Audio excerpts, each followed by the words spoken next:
절까지 말씀 함께 보겠습니다. 베드로후서 1장 16절로 21절까지 말씀 한 목소리로 같이 한번 읽겠습니다. 시작. 우리 주 예수 그리스도의 능력과 강림하심을 너희에게 알게 한 것이 교묘히 만든 이야기를 따를 것이 아니요 우리는 그의 크신 위엄을 친히 본 자라. 지극히 큰 영광 중에서 이러한 소리가 그에게 나기를 이는 내 사랑하는 아들이요 내 기뻐하는 자라 하실 때에 그가 하나님 아버지께 존귀와 영광을 받으셨느니라. 이 소리는 우리가 그와 함께 거룩한 산에 있을 때에 하늘로부터 난 것을 들은 것이라. 또 우리에게는 더 확실한 예언이 있어 어두운 데를 비추는 등불과 같으니 날이 새어 샛별이 너희 마음에 떠오르기까지 너희가 이것을 주의하는 것이 옳으니라.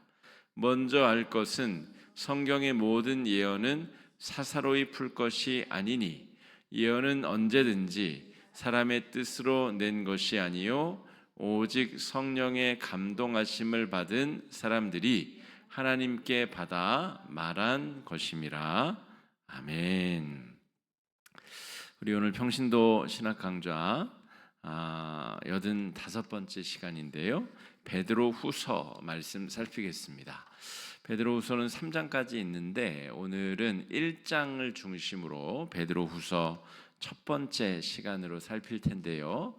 우리가 한 주를 지금 건너뛰었잖아요. 고난주간 수요 기도회로 한 주 건너뛰었기 때문에 우리 베드로 전후서 우리 복습도 하는 겸 또 공동서신의 그 메시지의 핵심적인 의미 또 부활절을 지났는데 우리의 신앙을 이 말씀 안에서 다시 한번 잘 재점검해 보는 의미로 오늘 공부에 임해 주시면 좋을 것 같습니다. 우리 베드로 전서 하면서 했었던 내용인데 복습 겸 다시 한번 또 까먹으셨던 분들 또 마음에 한번 다시 새겨보면 좋을 것 같습니다. 베드로 서신, 베드로 전후서는 이 바울의 서신 13권의 바울의 서신 뒷부분에 공동서신이라는 이름으로 묶여 있습니다. 그 이유를 여러 가지로 설명할 수 있습니다만 예를 들어서 1차 전도 여행을 마치고 예루살렘 공의회가 열릴 때 사도행전 15장에 등장하죠. 15장 그 예루살렘 공의회 전까지는 바울이라고 하는 사람의 영향력이 미미하였습니다.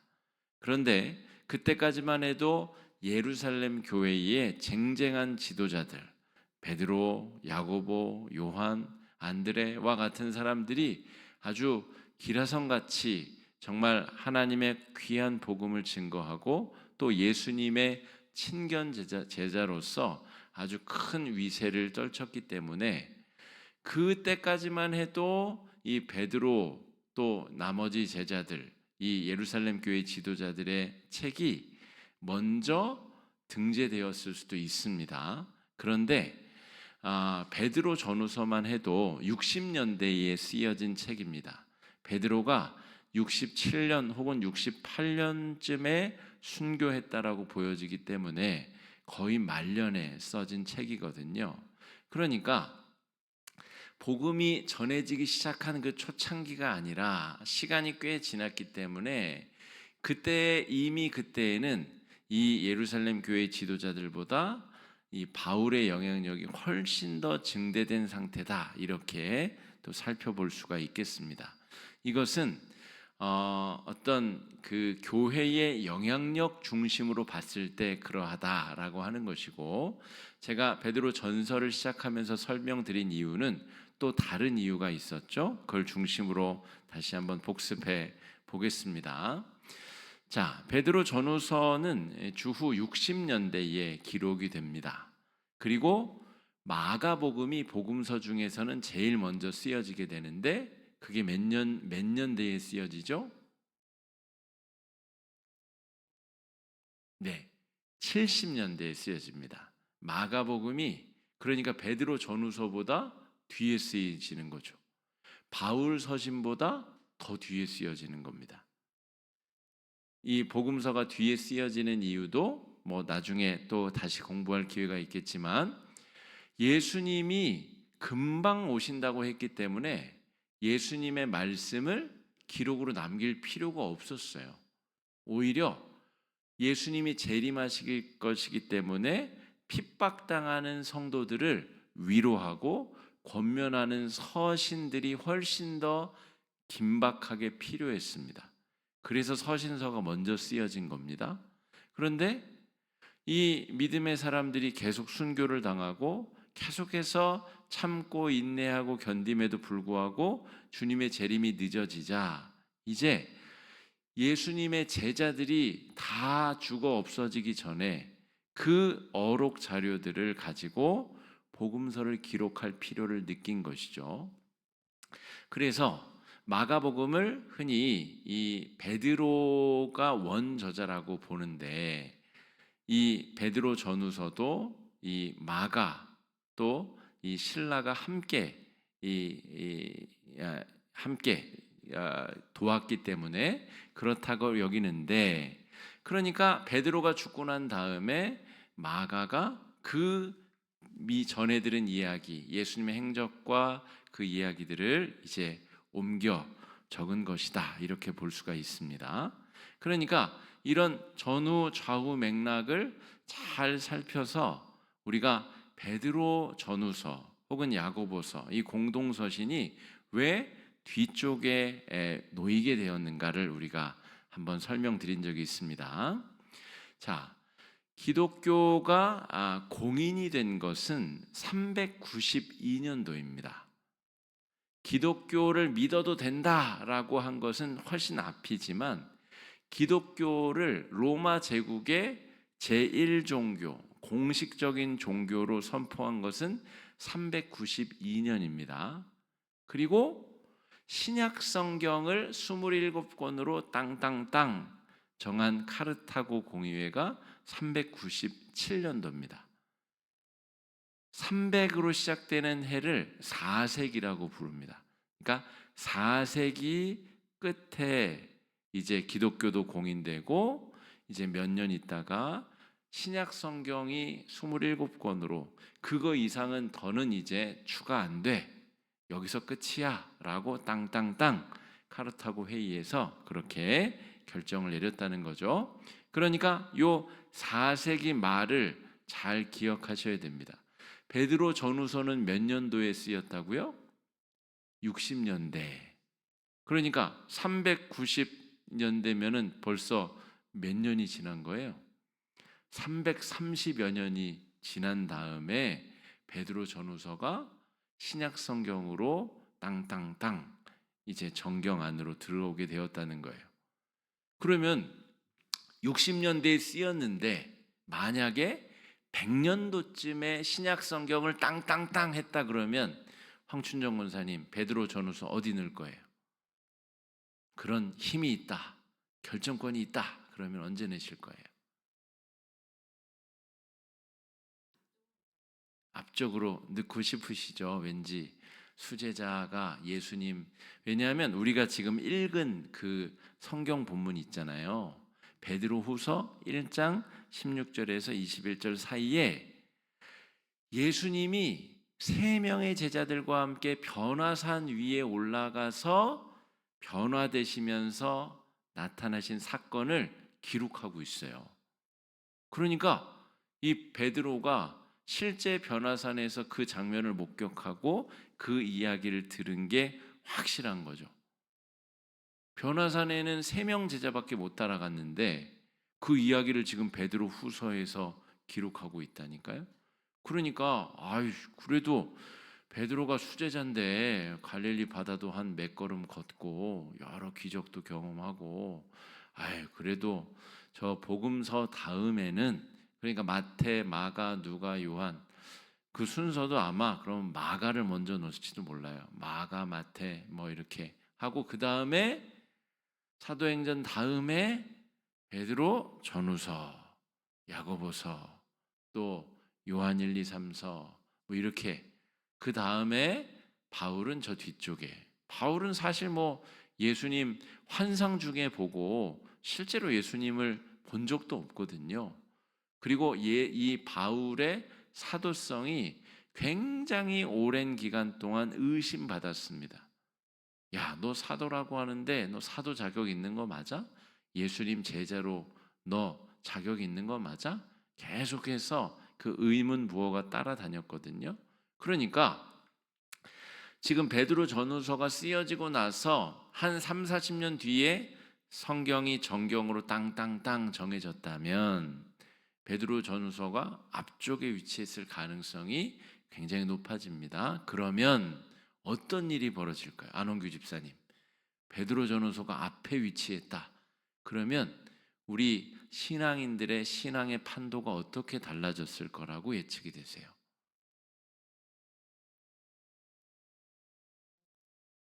네, 어떻게 해요? 신성시요? 베드로를 신성시. 네, 그랬을 수도 있고 훨씬 더 베드로의 역할을 중요시 여겼을 수도 있고 베드로가 직접 기록한 편지의 내용이 이후의 신앙인들의 향배를 좌우했겠죠. 그래서 지금처럼 이렇게 얼렁뚱땅 신앙생활을 하기가 어려웠을 겁니다. 실제로 믿는 대로 살아가는 것이 훨씬 더 강조점이 주어졌을 가능성이 높습니다. 지금은 사도행전 다음에 로마서잖아요. 그래서 로마서를 복음의 정수라고 표현하고 그 로마서 중에서도 8장 1, 2절 이 믿음으로 말미암아 얻는 구원, 믿음이 있으면 모든 것을 다 대체한다라고 하는 그 이신칭의의 그 복음이 우리 개신교 신앙에 우리 개신교뿐 아니라 천주교, 성공회, 정교회 뭐 다 포함해서 모든 기독 신앙의 가장 핵심적인 위치를 차지하고 있는데 이 공동서신 야고보서, 베드로 전후서는 그렇게 이야기하고 있지 않다라는 거죠. 그러니까 성경의 순서에 따라서 우리 신앙인들의 믿음의 향배가 굉장히 달라졌을 것이다. 제가 우리 한국교회 성도들에게 이 공동서신이 굉장히 중요하다고 말씀드렸습니다. 왜냐하면 우리가 신앙생활을 함에 있어서 정말 내 마음속에 은혜가 차오르고 그 은혜로 말미암아서 내가 삶으로 신앙이 드러나는 데에 굉장히 한국교회 성도들이 취약함이 있습니다. 절반 이상은 기복적인 신앙에 치우쳐져 있고 또 나머지 부분은 남에게 보이기 위한 그러니까 안수집사, 권사, 장로 이런 승진 개념의 이런 굉장히 좀 복잡 미묘한 이상한 신앙의 카테고리 안에 한국교회가 들어가 있습니다.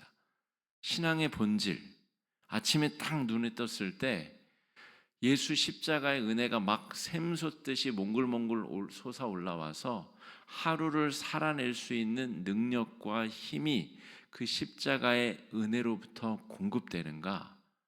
그 점검을 해야 되는데 그냥 내가 권사니까 내가 교회 오래 다녔으니까 뭐 이런 정말 얼렁뚱땅한 신앙으로 우리 신앙이 채워지고 있는 경우가 굉장히 많다는 거죠.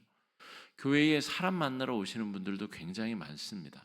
십자가 은혜와 아무 상관없이 사람 만나는 게 좋고 인간관계 때문에 저 사람 내가 안 가면 섭섭해할 거니까. 여러분 한국 사회에 왜 이단이 그렇게 발흥하고 또 이단에 빠진 사람들이 쉽게 못 들어오는지 아십니까? 그 체면 문화 때문에도 그렇기도 하고 또 그 안에서 공급받는 이 정서적인 위로와 정 때문에 못 떠나는 분들도 굉장히 많습니다. 그러니까 이 야고보서, 베드로 전후서가 말하는 신앙의 정수, 본질과는 별 상관없이 신앙생활하는 분들이 많다니까요. 80년대, 90년대에 한국 사회의 개신교인 수가 25%였습니다. 4명 중에 1명은 교회 다녔어요. 그 사람들 다 어디 갔습니까? 그러니까 신앙 생활을 하는 근본 이유와 목적이 우리가 굉장히 잘못된 채로 오랜 시간 교회 구성원을 이루었을 수 있고, 이제라도 적어도 우리 공동서신의 이 야고보서, 베드로 전후서의 메시지를 중요하게 여길 필요가 있습니다. 내 안에 정말, 여러분 오늘 한번 하루 돌아보세요. 하루를 한번 잘 돌아보시면서 뭐 힘든 일도 있고 어려운 일도 있고 뭐 기도 제목이 여전히 존재하고, 그런데 그것이 있음에도 불구하고 내 안에 은혜가 막 차올라서, 가뜩이나 지금 사흘 전에 우리가 부활 주일이었잖아요. 부활의 주님의 그 기쁨과 감사와 차오르는 은혜로 오늘 지내셨는가? 아니면 그냥 그것도 없이 잘 살고 잘 지내셨는가? 잘 성찰해 봐야 된다라고 하는 겁니다. 자, 그래서 60년대에 지어진 이 베드로 전후서가 397년이 되어서야 땅땅땅 성경 27권 안으로, 신약 성경 27권 안으로 들어오게 되었다는 거예요. 그 사이에 무슨 일이 있었겠느냐? 자, 온갖 핍박이 있었죠. 우리 10대 박해라고, 로마 제국 안에서만 10대 박해, 아주 큰 박해가 10번이 있었고, 자잘한 박해는 뭐 말할 것도 없고요. 실제로 뭐 그 영화 중에, 그 제가 로마를 주제로 한 영화 드라마 중에 실제로 그런 장면을 보았습니다. 사람을, 그리스도인을 실제로 장대에 세우고 거기에 기름을 끼얹고 불을 붙이는, 사람을 타 죽이는 걸 가로등처럼 쓰는 그 장면을 재현하는 걸 봤습니다. 아무 죄책감과 거리낌도 없이, 왜냐하면 이교도를 죽이는 것은 너무너무 합당하다고 로마인들이 생각했기 때문에. 그래서 그리스도인들을 그렇게 사자밥으로, 콜로세움에서 투사들이 싸우기 전에 분위기 흥을 돋구기 위해서 짐승에게 사자, 호랑이를 풀어서 그리스도인들을 마구잡이로 뜯어먹게 만드는, 흥을 돋우기 위한 도구로 그리스도인들을 사용하고 핍박했다는 거죠. 그 핍박 가운데 배교자들이 엄청 많이 나왔습니다. 배교했다가 이제 기독교가 공인화됐어요. 그러니까 여러분, 그때에 다시 그리스도교로 돌아온 사람들, 우리 교단, 우리 대한예수교 장로회 이 통합 합동 나눠진 것은 우리 그 다음 일이고 해방 이후의 일이기 때문에, 우리 교단도 우리가 뭐 장자 교단임네 뭐니 뭐 우리 하잖아요. 장자는 무슨 말이 좋아 장자지. 앞장서서 이 예배 전에 동방요배, 동성요배를 하고 도교를 향해서 천황에게 절하고 기미가요 먼저 부르고 그리고 예배를 드린 교단이 우리 교단입니다. 얼마나 부끄러운 역사가 있는지 모릅니다.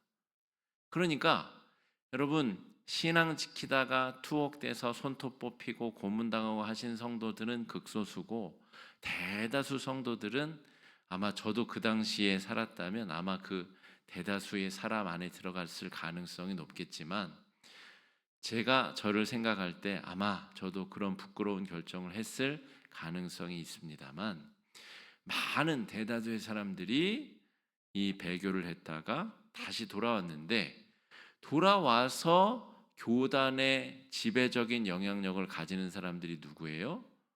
배교했었던 사람들인 거예요. 우리 교단도 그렇고 이 성경이 정경화될 때에 당시도 그랬다는 겁니다. 로마의 핍박 박해에 의해서 다 배교했다가 이제 분위기가 좋아지고 기독교가 공인화되고 하는 와중에 311년, 그러니까 300년대 4세기 초반에 이미 믿어도 된다 허락이 되고, 약 70년이 지나서 이제 기독교가 공인화되기 때문에 그 사이에 어마어마한 사람들이 다시 배교했다가 돌아오거든요. 그 돌아온 사람들의 영향력과 돌아온 사람들의 중요하게 여겼던 것이 바로 바울 서신의 이신층의 신앙이었다라고 하는 겁니다. 그런 과정에서 아까 우리 카루타고 공의회에서 땅땅땅 결정 지은 사람들이 누구예요? 각 지역에 그 교회의 담임 목사들이 모여가지고 정한 거예요. 중요한 도시의 지역의 교부들이 모여서 지도자들이 정했기 때문에 다 자기 교회 사람들이 배교한 사람들이고 배교했다 돌아온 사람들이고 그 사람들에게 강력한 은혜를 끼칠 수 있는 바울 서신이 이 앞쪽으로 전반부에 위치하게 되었다라고 하는 겁니다. 이 신치기를 강조하는 바울 서신의 내용이 배교 돌아온 자들에게 더 매력적으로 다가온 것이 더 합당하기 때문에 그렇습니다. 이 야고보서나 베드로 전후서의 내용은 배교했다 돌아온 사람들의 심장을 막 후벼 파거든요. 아, 내가 그렇지, 배교했었지. 나는 정말 고개도 들고 다니면 안 되는 죄인이지 라고 하는 그런 죄책감을 훨씬 더 자극했다는 겁니다. 그런데 오늘 우리가 공부하는 목적은 그런 죄책감을 막 자극하자는 것이 아니라 바울 서신과 공동 서신의 내용이 상호 보완적이라는 거예요. 서로 보완적이고 부족한 부분을 채울 수 있는 요소가 있다라고 하는 겁니다. 자, 바울 서신과 공동 서신은 상호 배치되는 내용이 아니라는 겁니다. 상호 보완적인 관계 안에 있다라고 하는 거죠. 제가 우리 한국 교회의 이 공동 서신의 적용이 훨씬 더 필요하다라고 주장하는 이유는 우리 한국 교회 성도들이 마치 이 신앙을 정말 깊이 있게 진중하게 우리 이번에 2월에 일본 선교를 다녀왔잖아요. 일본 그리스도인들이 어떻게 신앙생활을 하는지를 우리가 보고 왔는데 참으로 기가 막히게 어렵게 생활합니다. 인간관계가 다 끊어지면서 부모의 연을 끊어가면서 신앙생활을 하거든요.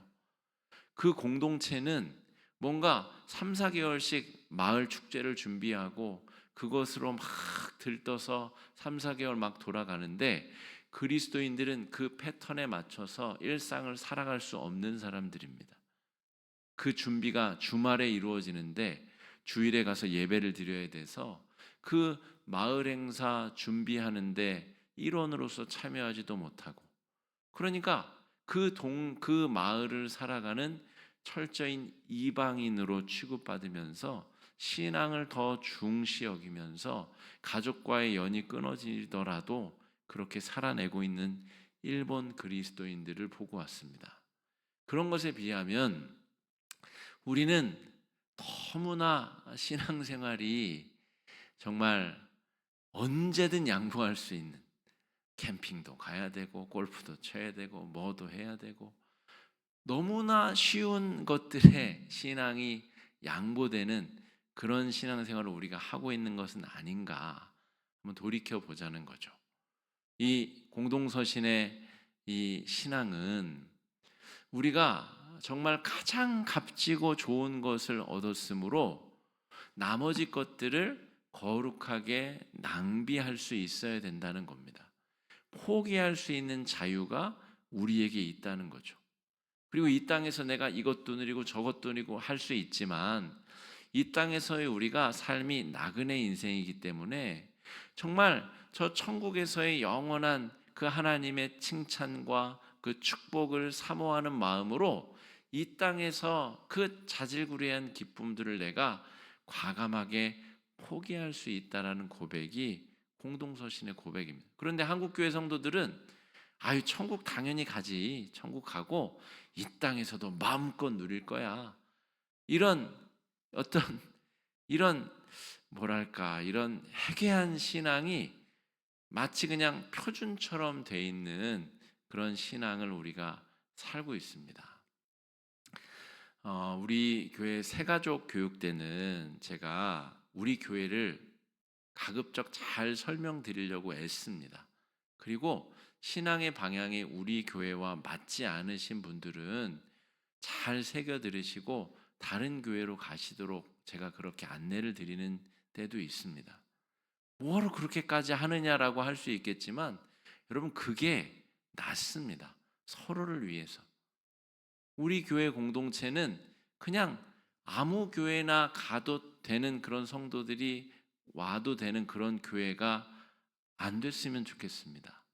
우리 교회는 자기 신앙을 적어도 매일매일 조금이라도 돌아보고 성찰해서 정말 하나님의 말씀에 조금 더 근접하게 살아가려고 1mm라도 돌이켜보고 성찰하는 사람들이 다녔으면 좋겠어요. 그런 마음으로, 그런 마음이 없는 분들은 다른 지향점을 가진 교회들이 많으니까 그런 곳으로 차라리 가셔라. 그게 서로 마음 불편하지 않는 길이다. 제가 그렇게 설명드릴 때가 있습니다.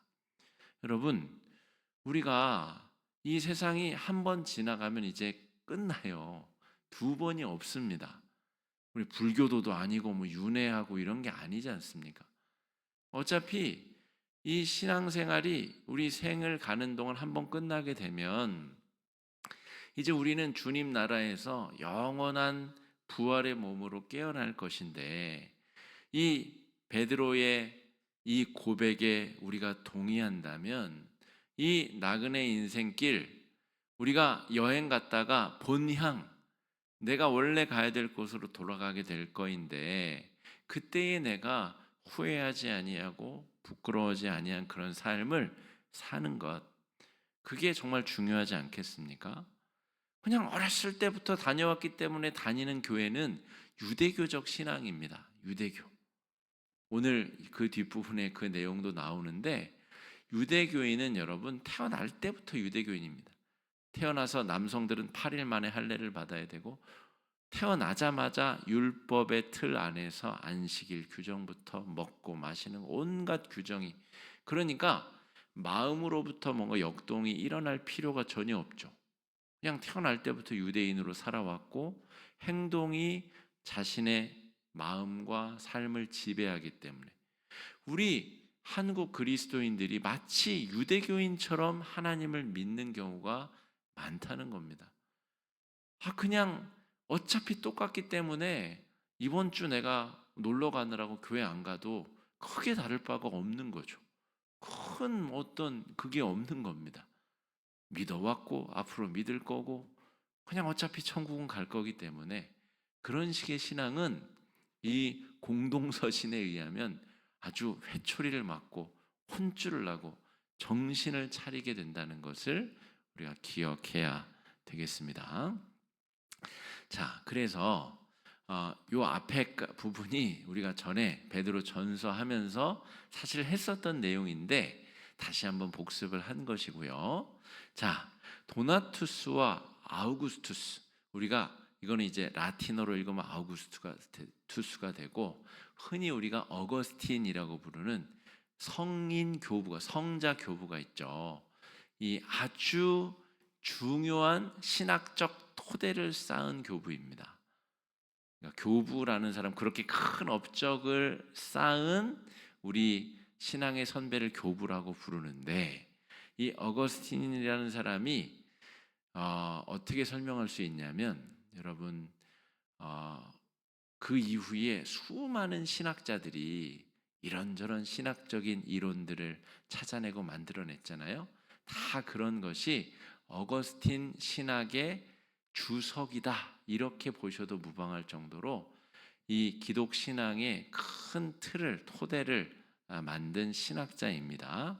그런데 도나투스라는 사람과 어거스틴이 이 4세기 말에 심각한 논쟁을 벌이게 됩니다. 자, 그 논쟁의 내용이 우리가 앞쪽에서 공부한 그런 내용을 가지고 둘이 팍 터지게 싸웁니다. 근데 우리가 도나투스라는 이름은 잘 모르잖아요. 어거스틴은 그래도 들어본 적이 있고. 그러면 이 싸움의 승자가 누구인 걸 알 수 있나요?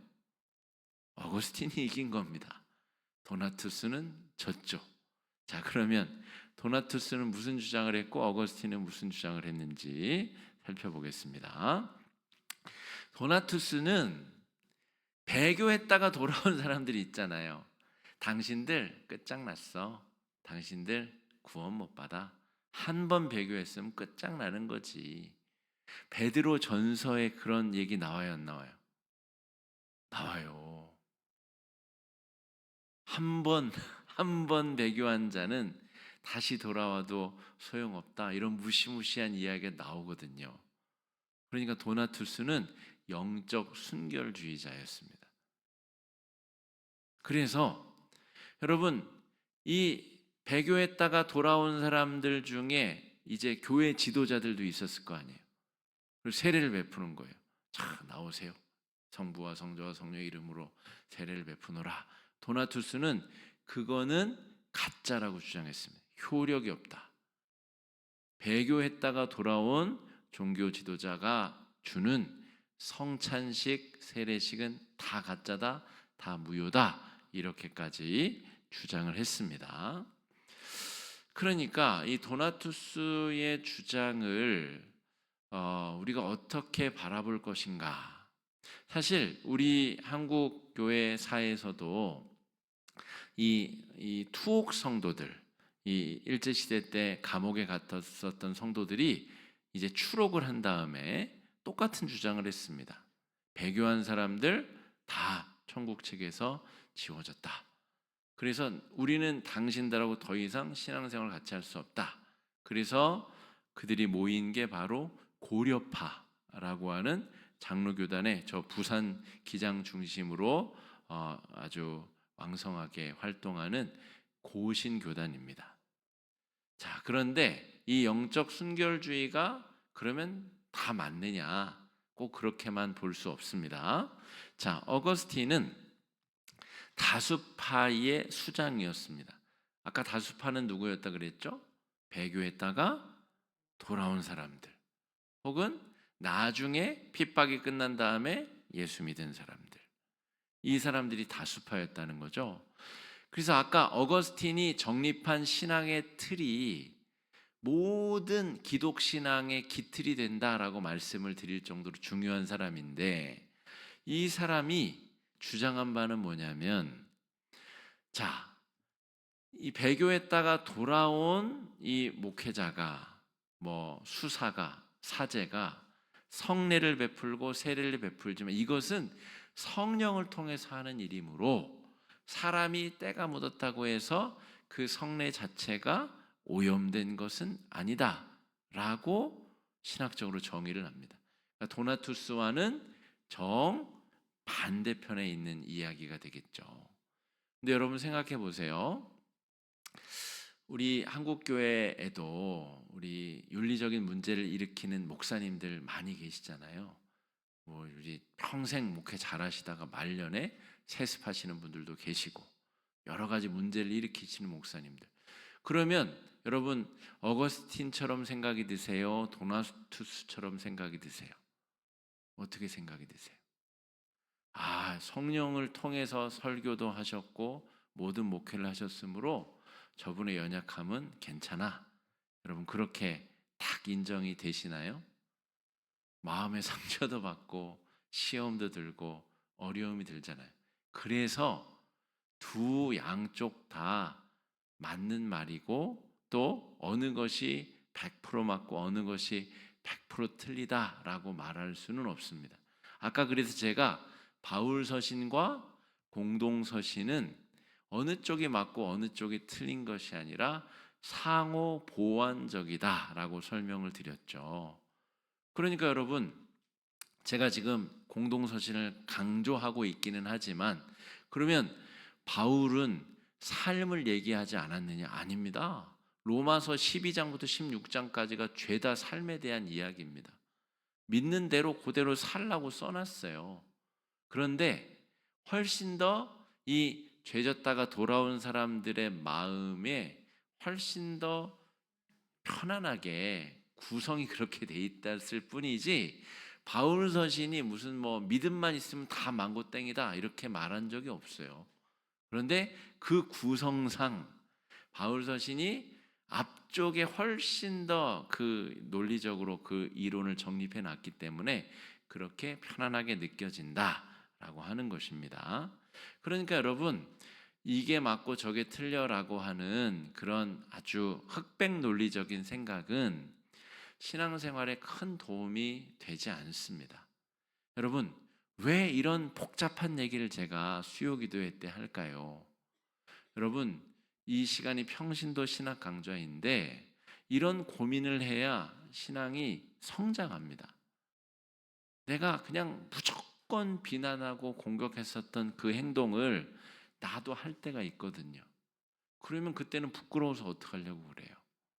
그러니까 우리가 깊이 생각하면서 공동서신과 이 바울서신이 상호 보완적이고 서로 이 부분을 연약한 부분을 채워주고 메꿔주고 또 은혜로 채워준다는 사실을 우리가 발견하고 확인하게 된다라고 하는 겁니다. 자, 베드로 서신의 수신인들, 그러면 베드로는 왜 이런 내용의 편지를 썼을까라고 하는 거예요. 자, 그 이유는 뭐냐면 유대인이었다가 회심한 사람들이 그 수신자들이기 때문에 그렇습니다. 그러니까 평생을 이방인으로 살다가 그리스도인이 된 사람들이 베드로 전후서를 읽으면 오해할 가능성이 생긴다는 거예요. 베드로가 그런 이야기를 쓴 이유는 아까 말했잖아요. 평생을 태어날 때부터 유대인으로 산 사람, 은혜 받고 누군가 하나님이 날 위해서 십자가에 달려 돌아가시는 그런 걸 경험한 게 아니라 태어날 때부터 이건 해도 되고 이건 하면 안 된다를 평생 해왔던 사람들, 외식적이고 가식적인 삶이 자신의 신앙이라고 믿고 왔던 사람들에게 베드로가 야, 예수 믿는 건 그런 거 아니야 라고 정의하는 내용이기 때문에 평생을 이방인으로 살았던 사람들이 들을 때에는 굉장히 율법주의적으로 읽힐 수밖에 없다는 거예요. 자, 이 차이를 이해하는 것이 굉장히 중요합니다. 자, 유대교 율법주의의 외식적인 신앙과 결별하라는 의미에서 참된 신앙 행위를 강조하는 것이다 라고 하는 거예요. 자, 안식일에 하나님을 사랑하지도 않으면서 안식일 법칙을 막 지켜요. 베드로가 그러는 겁니다. 야, 생각 없이 하지 말고 네가 1만 달란트를 탕감받았어. 그 마음에 차오르는 은혜를 가지고 사랑의 행위를 삶으로 옮기는 게 신앙생활이야. 그 은혜가 없으면 네가 무슨 행위를 하든 그것은 안고가 빠진 찐빵이야. 그 이야기를 하는 겁니다. 그러니까 평생을 유대인으로 살았었던 사람은 베드로의 이야기를 들으면 뜨끔하게 되는 거예요. 아까 제가 그래서 아무 생각 없이 그냥 쭉 신앙생활을 하는 사람들에게 이 야고보서 베드로 전후서가 주는 충격파가 큰 것입니다. 아무 신앙적 동요도 없고 그냥 아무 갈등도 없고 성찰도 없이 그냥 옛날에도 다녔고 지금도 다니고 앞으로도 별일 없으면 교회 다닐 사람들에게 베드로 전후서가 아주 충격파를 주는 겁니다. 그런 식으로 신앙생활을 하지 말라는 겁니다. 매일매일 말씀을 성찰해서 매일매일 마음에 차오르는 은혜로 삶에 뿌려져야, 그 은혜가 삶에 뿌려져야 다른 사람이 널 보고 예수를 믿든지 네가 그리스도인인지를 알아차릴 것 아니냐.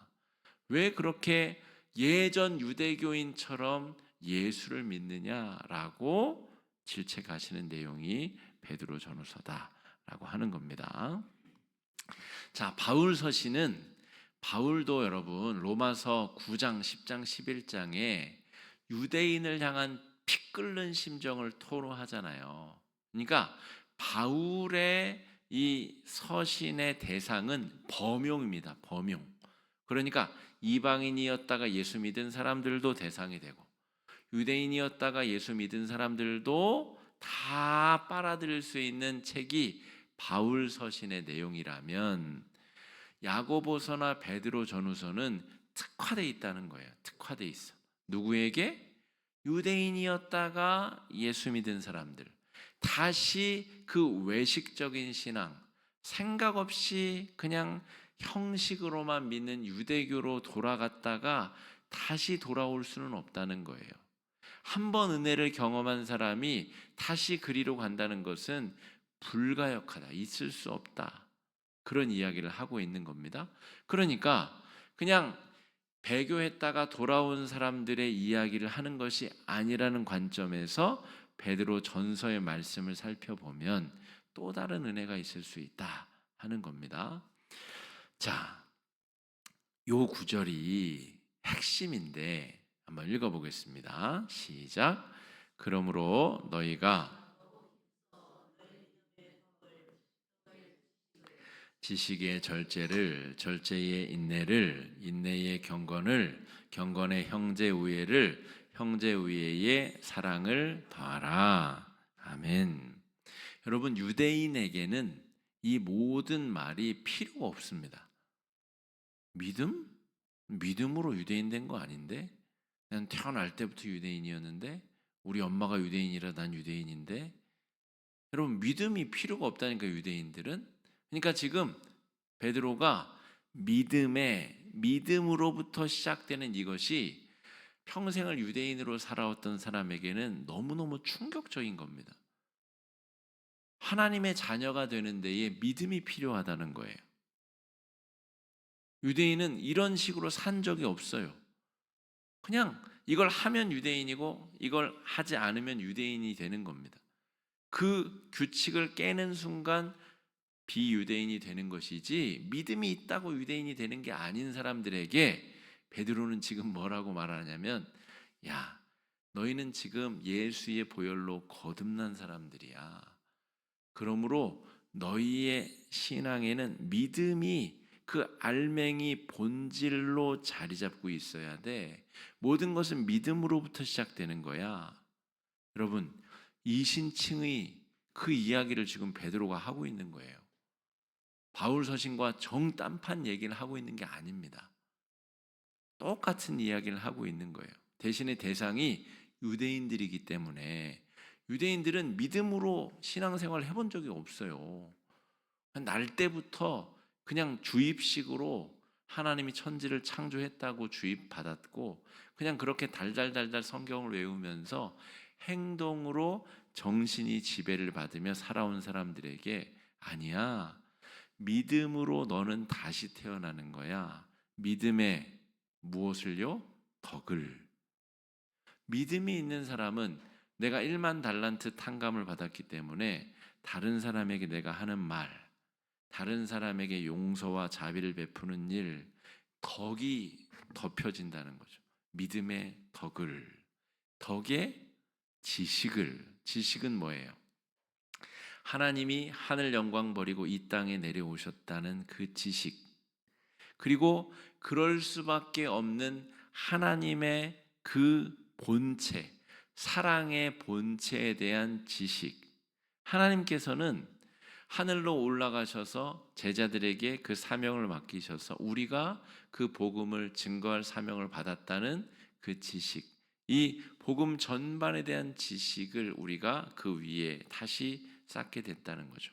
그리고 그 지식의 절제를, 절제의 인내를, 인내의 경건을, 경건의 형제 우애를, 형제 우애의 사랑을. 그래서 믿음으로부터 사랑에 이르기까지의 수많은 단계를 거쳐서 믿음이 사랑으로 드러나게 되는 것. 이게 신앙의 본질이라는 거예요. 여러분, 우리가 읽을 때는 당연한 이야기지. 근데 여러분, 이 글을 읽고 있는 유대인에게 있어서는 이건 천지개벽할 이야기인 겁니다. 이게 무슨, 내가 유대인으로 이렇게 살아오질 않았는데 변화받고 새로워진다라고 하는 것의 의미가 믿음으로부터 시작이 된다는 겁니다. 그래서 내가 음식을 구별할 때에도 그냥 습관적으로 구별하는 것이 아니라 하나님을 사랑하기 때문에 구별하는 것, 형제를 사랑하기 때문에 구별하는 것, 형제에게 덕을 끼치기 위해서 내가 절제하는 것, 참는 것, 양보하는 것, 다 믿음으로부터 근거한다라는 거죠. 이걸 베드로가 쓰고 있다는 것이 아주 놀라운 부분입니다. 자, 베드로의 교리는 그래서 믿음으로 시작해서 사랑으로 완성되는, 그래야 참된 변화가 이루어지게 된다 하는 겁니다. 제가 청년부 지도할 때, 먼저 우리 부목사 생활하면서 청년부 지도할 때 딱 청년부 부임해 받았더니 연초에 금식 수련회를 사흘이나 해왔더라고요. 매년 연초 1월 1일부터 3일까지 기도원에 가가지고 굶으면서 막 이렇게 금식 기도를 하길래 제가 금식 기도를 없애고 폭식 수련회로 바꿨습니다. 많이 먹고 찬양도 뜨겁게 하고 기도도 많이 하자. 뭘 그렇게 금식하면서 의지적으로 결단하지 말고, 아이 기운도 없는데 젊은 애들이 금식하지 말고, 그래서 권사님들하고 같이 가가지고 많이 먹이고 뜨겁게 수련회를 하고 그렇게 수련회를 바꿨습니다. 저는 기본적으로 이 뭔가 막 내 의지와 뭐 행위로 믿음을 바꿀 수 있다라고 하는 이 해계환 신앙에 별로 호감이 저는 가지 않습니다. 변화는 믿음, 이 마음 중심으로부터 시작이 되는 겁니다. 베드로의 교리가 그렇고 바울의 교리가 그렇습니다. 안에서부터 시작되는 거지, 행동을 내가 연초 1월 1일이 됐다고 해서 금식한다고 어저께 12월 31일까지 내가 뭐 완전히 바뀝니까? 그런 식의 얕은 어떤 행동 수정 방법이 내 믿음을 바꿀 수 있다라고 하는 착각이 문제인 거죠. 그러니까 이 마음에서부터 매일매일 아침에 딱 일어나면 1만 달란트가 내 마음에 딱 채워져야, 하루 지금 저녁 8시 반이 됐으면 그걸 하루 종일 소비하면서 낭비하면서 사는 거죠. 그 은혜가 안 채워졌는데 어떻게 하루를 삽니까? 아침이니까 잘 살아봐야 되겠다 결단하고 금식하면 잘 사라집니까, 여러분? 신앙은 절대로 그렇게 되지 않습니다. 그렇게 되면 악만 남습니다. 내가 금식까지 하면서 기도했는데 하나님 나 시험도 떨어지게 만들고 공부를 안 했나 보죠. 그래서 떨어졌나 보죠. 왜 금식 탓을 합니까? 그러니까 앞뒤가 바뀌면 심각한 문제가 벌어진다는 건, 베드로가 얘기하는 것은 지금껏 유대인으로 살아왔었던 당신들 마음에 십자가의 은혜가 충만하냐, 거기서 덕이 쌓이고 지식이 쌓이고 절제와 인내와 온갖 덕들이 쌓여서 형제를 사랑하는데 사랑으로 그것이 채워져 있는가, 그게 믿음으로부터 출발하였는가, 그걸 성찰하라는 거죠. 제가 오늘 교회 일을 아주 열심히 했습니다. 열심히 했는데 제 마음에 어떤 기쁨이 아직 고갈되지 않았습니다. 여러분, 그냥 제가 자랑을 하는 게 아니라 이 설교를 준비하면서도 여러분, 우리 마음속에 십자가의 은혜가 넉넉히 남아 돌아가야 됩니다. 하루를 살고도 남아 돌 만큼 은혜가 없으면 뭔가 잘못 돌아가고 있는, 잘못되어 있는 거예요. 그러니까 아침에 딱 눈 뜨면 1만 달란트가 내 마음의 통장에 딱 채워져 있어야 됩니다. 그래야 지나가는 100데나리온 나한테 빚진 사람이 나한테 무슨 욕을 하든 비난을 하든 그 사람 때문에 내가 은혜 다 까먹을 일은 없는 거죠. 100데나리온 줘버리면 될 것 아닙니까? 아니면 인심 써서 1000데나리온 줘버리면 될 것 아닙니까? 그래도 어마어마하게 아직 남아있는데, 이 믿음의 에너지원으로 우리가 살아낼 수 있. 제가 오늘 왜 이렇게 흥분해가지고 계속 길어지네요. 자, 율법의 행위는 태어나자마자 습관적으로 지키던 것에서 참된 변화를 유발하기가 어렵다는 거죠. 여러분, 그래서 뭐 금식 기도가 죄다 나쁘다 그런 이야기가 아닙니다. 필요에 따라서 지난 주간에는 저도 금식을 했고 금식을 해야 될 때는 금식을 해야죠. 그런데 그게 내 의지를 발현하고 의지를 증명하기 위한 거라면 차라리 많이 드시라는 겁니다. 그게 오히려 낫다라고 하는 것이죠. 오해가 없으시기를 다시 한번 말씀드립니다. 습관적이고 외식적인 신앙으로는 참된 교회 공동체의 일원이 될 수 없다라고 하는 것입니다. 자, 아이고야, 1장 14절인데요. 우리 그 순서지에 보시면 베드로후서 1장 14절 말씀 한 목소리로 읽어보겠습니다. 시작. 이는 우리 주 예수 그리스도께서 내게 지시하신 것 같이 나도 나의 장막을 벗어날 것이 임박할 줄을 알미라. 여러분, 은혜 받은 자에게 있어서는 이 우리가 지나가는 날수가, 다가오는 죽음이 공포스럽고 두려움과 아쉬움으로 가득 찬 것이 아니라 소망으로 가득 찬 것 아니겠습니까? 베드로가 그 이야기를 하는 겁니다.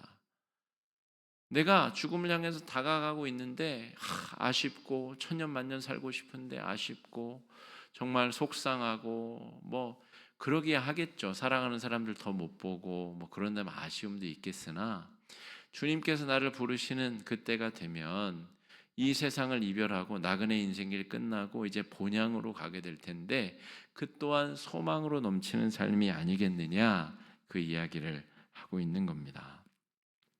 자, 유대인들은, 일반적인 유대인들은 종말 사상이 없으면, 제가 새벽에도 계속 그런 말씀 드리는데 종말, 내세 이런 신앙이 없었어요.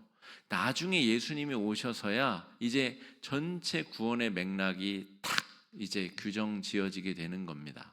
그러니까 성도는 나그네로서 종말의식을 가지고 소망과 믿음 가운데 이 나그네 인생길을 더 중요한 것을 바라보며 나아가는 사람들이다, 이렇게 볼 수가 있겠습니다.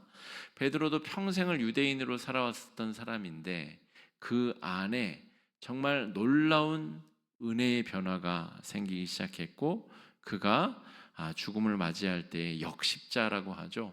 십자가에 거꾸로 달려서 죽임을 당하는 형틀에 죽임을 당했다고 하죠. 나그네로서의 이 세상의 길을 후회 없이 살다 간 사람이 베드로입니다. 우리 다음 주에 2장 3장 계속해서 살펴보겠습니다. 오늘 우리 기도 제목 가지고 함께 기도하며 나아가겠습니다. 첫 번째 기도 제목은 이것입니다. 우리 구원받은 성도로서 바른 신앙의 정체성을 가지고 살아가게 하옵소서. 상황에 따라서 변하고 바뀌는 신앙이 아니라 죄에 대해서 죽고 의에 대해서 살아난 바른 신앙인으로 살아가게 달라고 이 시간에 함께 기도하며 나아가겠습니다. 기도하겠습니다. 사랑해 주님, 은혜를 감사합니다. 우리의 신앙이 그냥 믿어왔기 때문에 믿고 별 감흥도 없고 그냥 늘상 이어지는 그런 고민 없는 신앙이 되지 않게 하여 주시옵시고, 매일매일 새로워지는 신앙, 매일매일 말씀으로 뜨거워지는 신앙, 우리 안에 1만 달란트가 매일매일 채워지는 거룩한 신앙인의 삶을 살아낼 수 있도록 인도하여 주시고 역사하여 주시옵소서. 그래야 해서 주님, 우리의 삶이 어려움과 역경 가운데서도 낙담하거나 좌절하지 아니하고 소망과 믿음으로 떨쳐 일어날 수 있도록 주장해 주시고 인도하여 주시기를 간절히 소망합니다. 상황에 따라서 배교하였다가 떠났다가 또 때가 되면 또 핍박이 없어지면 다시금 주께 돌아와서 연약함을 고백하며 또 아무 일 없었다는 듯이 그렇게 아무 고민 없는 신앙으로 나아가는 삶이 아니라, 하나님, 역경 속에서 신앙을 붙들기 위해서 내가 잃어도 보고 손해도 보고 낭비도 해보고 하나님, 거룩한 하나님의 능력대로 살아갈 수 있는 거룩한 신앙인들, 바른 신앙의 궤적을 찾아갈 수 있도록 인도해 주시고 역사해 주시고 함께하여 주시기를 간절히 소망하오니 우리 위에 믿음을 덧입혀 주시옵시고 믿음으로 말미암아 사랑이 연결할 수 있도록 인도하여 주시옵소서. 두 번째 기도 제목입니다. 신앙의 자유가 없는 여러 나라에서, 특별히 저 북한 땅을 위해서 중국과 또 러시아와 또 신앙의 자유가 없는 여러 공산권 국가들 위해서 여러분 기도해 주시고, 또 핍박과 고난을 감내하며 신앙을 지키는 그리스도인들을 긍휼히 여겨달라고, 또 저 우크라이나 러시아의 전쟁, 또 팔레스틴에 또 핍박당하는 우리 성도들 사람들을 위해서도 여러분 기도해 주시고 그들에게 복음을 전하는 선교사들에게도 세임과 능력 달라고 이 시간에 함께 기도하며 나아가겠습니다. 기도하겠습니다. 사랑해 주님 은혜를 감사합니다. 로마 제국 시대에 수많은 박해를 피하여서 성도들이 목숨을 잃고 고난을 당하고 순교를 당했습니다. 이 시대에도 주님 신앙을 지키기 위해서 목숨을 걸어야 되는 사람들이 있습니다. 주님 저 북한의 지하교회 성도들을 긍휼히 여겨 주시옵시고 그들이 하나님의 권능의 역사로 말미암아 새 힘을 얻어 살아갈 수 있도록 능력과 지혜와 인도하심 허락하여 주시옵소서. 하나님 그리하여서 이 험악한 시대 속에 신앙을 지키는 삶의 유익과 신앙으로 말미암는 우리 가운데 거룩한 능력이 샘솟을 수 있도록 인도하여 주시기를 간절히 소망합니다. 하나님 아버지 믿음 위에 믿음을 덧입혀 주시옵시고 성령께서 공급해 주시는 세임과 은혜로 말미암아서 아버지 우리의 삶이 우리의 신앙이 주께 온전히 하고 거룩하고 아름답게 드려질 수 있도록 인도해 주시고 역사하여 주시기를 간절히 소망합니다. 하나님 아버지 우리의 연약함이 정말 어려움 가운데 있는 성도들을 위해서 기도하게 하여 주시옵시고 주님 그들에게 복음을 전하기 위해 쓰고 있는 선교사들 위해 복락과 은총을 덧입혀 주시옵소서. 주님 어려운 상황 가운데 만나와 메추라기를 보내주시며 그들에게 구름 기둥과 불 기둥을 보내셔서 행해야 될 바를 알려주시고 바른 길로 인도하여 주시옵시고 이끌어 주시기를 간절히 소망하오니 주께서 거룩함과 능력으로 만나주시고 인도해 주시옵시고 역사해 주시옵시고 붙잡아 주시옵소서. 세 번째 기도 제목입니다. 마음에서 차오르는 은혜의 능력으로 우리를 변화시킨 믿음이 덕과 지식을 넘어 절제와 인내, 경건을 이루고 또 형제 사랑과 또 형제 우애와 사랑으로 나아갈 수 있게 해달라고 믿음으로 시작해서 사랑으로 아름다운 열매 맺게 해달라고 이 시간에 함께 기도하겠습니다. 사랑해 주님 은혜를 감사합니다. 하나님 아버지 우리의 마음에서부터 믿음의 싹이 터오르게 하여 주시옵시고 그 마음에 정말 우리가 1만 달란트 탕감받은 자의 기쁨 주의 은혜를 받은 자의 기쁨이 샘솟고 차오르게 하여 주시옵소서. 그리하여서 아버지 우리의 삶이 변화되고 새로워져서 주님 사랑의 열매를 많이 맺어 나가되 형제를 사랑하고 자매를 사랑하며 나를 둘러싼 여러 사람들에게 하나님의 살아계시는 복음의 증거를 사랑으로 드러낼 수 있도록 인도해 주시고 역사하여 주시기를 간절히 소망합니다. 사랑이 실종되어 버린 이 시대 속에 사랑의 사도로 살게 하여 주시옵시고 우리 마음속에 베풀어 주시는 십자가의 은혜가 사랑으로 열매 맺게 하여 주시옵시고 나를 만나고 나를 보는 사람들이 예수의 향기를 경험하고 예수의 살아계심을 느끼고 만날 수 있도록 인도해 주시고 역사해 주시고 함께 하여 주시기를 간절히 소망하며 나아가오니 아버지 인도하여 주시옵시고 역사하여 주시옵소서. 거룩한 능력으로 함께 하시옵소서. 네 번째 기도 제목입니다. 개인적인 기도 제목을 놓고 또 우리 교회가 성령의 역사로 뜨거워질 수 있도록 말씀 묵상과 기도로 새로워질 수 있도록 여러분 기도해 주시고 교회 내 여러 환자들 또 어르신들 또 질병 가운데 계신 분들 위해서 기도해 주시기 바랍니다. 예배 회복과 또 나라와 민족을 위해서도 이 시간 함께 기도하시겠습니다. 사랑해 주님 여러 가지 기도 제목 가지고 주 앞에 나왔습니다. 하나님 아버지 건강의 문제, 재정의 문제, 관계의 문제, 우리를 둘러싼 여러 가지 문제들 가운데 주님 함께하여 주시옵소서. 하나님 아버지 주님 시급히 응답이 필요한 주제들에 주님께서 지체치 말고 응답하여 주시옵시고 주님 지혜가 필요한 자들에게는 지혜를 주시고 주님 바른 길잡이가 필요한 성도들에게는 주님께서 주님 길이 되어 주시고 주님 그를 인도하여 주셔서 어둠 속에서 밝은 빛을 보고 나아갈 수 있는 귀한 축복과 은혜가 열리도록 인도하여 주시옵소서. 삶의 생기를 잃어버린 사람들이 있다면 하나님 그들의 삶 가운데 주의 의로운 생기를 불어넣어 주셔서 주님 여러 상황 가운데서 자유함과 능력과 행복을 경험하며 나아갈 수 있도록 인도해 주시고 역사하여 주시옵소서.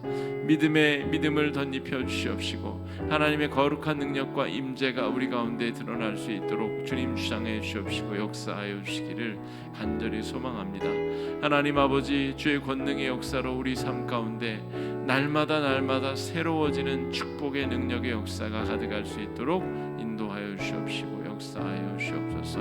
이 나라 이 민족의 은혜와 자비를 베푸셔서 주님, 대통령 선거를 앞두고 있는 이 나라 이 민족, 주님 5년간 우리나라를 잘 이끌고 갈 수 있는, 하나님을 두려워하고 정말 공익을 위해 자신을 희생할 수 있는 아름다운 사람이 주님 대통령으로 선출될 수 있도록 인도하여 주시옵시고, 위기 가운데 빠진 국정을 다시금 새롭게 할 수 있는 능력과 은총 덧입혀 주시옵시고 주장하여 주시옵소서. 이 가운데 함께 하심을 감사합니다. 사랑의 주님, 연약하고 부족한 우리들 베드로후서 말씀을 통하여서 우리 신앙의 현주소를 다시 한번 돌이켜 보게 됩니다. 본질을, 정말 우리 안에 매일매일 차오르는 그 은혜가 있는지를 돌이켜보게 하여 주시옵시고, 샘솟는 은혜와 능력으로 우리의 삶이 예수 그리스도의 십자가를 짊어지고 기쁘고 흥겹게 주의 뒤를 따르는 거룩한 주의 백성들 되도록 축복하여 주시옵소서. 이제는 우리 구주 예수 그리스도의 은혜와 하나님 아버지의 크고 놀라우신 사랑과 성령님의 감동감화 교통 역사해 주시는 은혜가 우리 마음에 심어주신 그 십자가의 은혜로 말미암아 아름다운 사랑의 열매를 맺기 원하는 하나님의 거룩한 권속들 머리머리 위에, 그들의 가정과 산업과 일터 위에 이제부터 영원토록 함께 하시기를 간절히 축원하옵나이다. 아멘.